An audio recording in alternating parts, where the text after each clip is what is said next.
gore rinera kudyiwe rinopisa ende vakomana vacho havacharari mudzimba zvekumhanya because paakupisa iko zvinezvi mageneral vari kudya nduru, vari kudya gaka, iko zvinezvi kungogarirana chete. I think muri yeZimbabwe makazvionera mega nyaya yakaitika mutambo wakarohwa paparliament pamount Upton apo pakanga pakashata. Vaziyambi vanga vakabva zvavo kudenko vachifungidzira kuti zvinhu zvese zvingori intact, zvingori correct. I don't know kuti ndiani akazovaudza kuti munobverenyurwa pazvinhu zvamurida kuita izvozvizvi. So nyaya yanga iripo ndeyekuti ivo vanga vari kubuda vachitaura kuti chinhu chiri kutoenda chichitofamba mafambiro acho ekudii vakazotanga kuti pane mamwe maclose ari kuda kuchinjwa pacap 3 ipapo. Imwe yacho inosanganisira kubhaiza kudzungaira kwavanga vari kuronga kuda kuita kwakutaura kuti zvone mauto havapindire zvematongerwe enyika, asi takanzwa yakudedzera zvichinzi mauto vanofanirwa kutochengetedza constitution, votoita kuti zvinhu zvenhingiri nekurava kuti yekuti havapindire zvematongerwe enyika yakabva yatosendekwa pasaidi because zvinhu zvanga zvatodhakwa ende vanga vatoona kuti panapa ndo kwanga kwakutoita kutoguma kwazvo.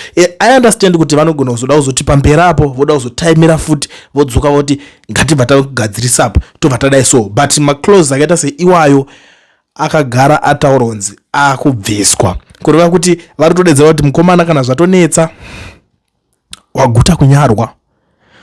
Ndo pendaitaura pepe nchiti ana ziyambi kumusha nebhazi nekuti vakomana vacho kana vasvika vanokusiya usina kana chinhu. Unoona kutiza kwabuda munyika nebhasikoro zvakamboita mukuru wavo kudhara, zvakaita ana Jonathan Moyo akazopedzisa angohaika achingorova mabhasikoro achienda kwaenda kusvika asvika kunogara mukebheni maakugara. Zvinhu zvakachinja zvikanosangana nesituation yakasangana nakasukwere kuti zvakurarama nekutamba chindege vari muSenton imomo vachigara mubackroom. Unongozviziva kuti mabackroom avagirwa takangoenda ndo maanenge ari zvake achitamba chindege ari imomo. Masituations ese wayo ekuti zvinhu zvinongoyerekana zvangokudhakwira anytime.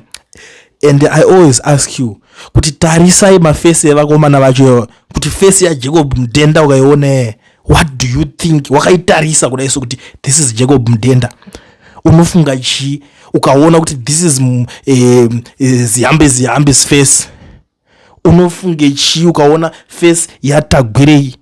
Ukabvisa tumari utototo unozonzwisisa definition yacho yekuti zvinhu zvacho ka azvipere mushe. Saka iko zvinezvi muri yeZimbabwe vari kungoonesana matalks angoripo ari kungorohwa behind closed doors. That's why ukaona kuti pakazoke pakuchinjwa maclose doors pakunzi hatichatonzwisisane pazvinhu zvenyu izvozvizvi. How can you do this? Kuti mimi muda kuti ani musara muchita zvinhu zvacho ndezvazvenyu mega here. So panga pari kubuda imwe certain warning yanga iri panapa futi zvekare yanga iri kutenderera ichitaurwa pa fellow Zimbabweans, comrades, sons and daughters of the soil. I speak to you today not as a politician chasing votes or positions, but as an old soldier who has walked the long road of service. I carried arms in the liberation struggle. I buried comrades whose unmarked graves still cry out for the Zimbabwe we fought for. I have seen governments rise and fall, promises made and broken, and power change hands in ways that tested the soul of our nation. Politics is no certainly that is a truth edged in blood and experience. No seat is permanent, no term is guaranteed, no leader, however strong he feels today, can bend the arc of history to his personal will without consequences. The Constitution is a garment not to be altered. Wherever it pitches, it is covenant we made with the povo, with the war dead, and with generations yet unborn. I have watched with heavy heart as some among us begin to count chickens before they are hatched. Celebrations are already being prepared. Songs of extended rule are being rehearsed. Motorcades grow longer and praise singers loud as if 2 more years or 5 or 10 can be snatched from the people's mandate by the stroke of a pen or the force of numbers in parliament. Celebrating prematurely has its own consequences. History does not forget such arrogance. The people may be patient, but their patience is not endless. The soldiers who sought to defend the constitution are watching. The veterans who sacrificed limbs and youth are watching. The youth generation, tired of being fed empty slogans while the future is mortgaged, are watching. To those in power today, do not mistake silence for concern. Do not mistake discipline for weakness. The same forces that restored constitutional order in 2017 can remind us all that no individual is bigger than the nation. Withdraw this madness of constitutional amendment for personal extension. Serve your term with dignity. Hand over power peacefully when the time comes. That is how legacies are built, not by clinging, but by knowing when to step aside. Zimbabwe belongs to all of us, not to one man, not to one faction, not to those who confuse state institutions with their personal property. We remain ready to defend the gains of the liberation struggle, not with arms this time, but with unwavering commitment to truth, to the constitution, and to the will of the people. The struggle continues. Ndo mashoko ari kubuda from General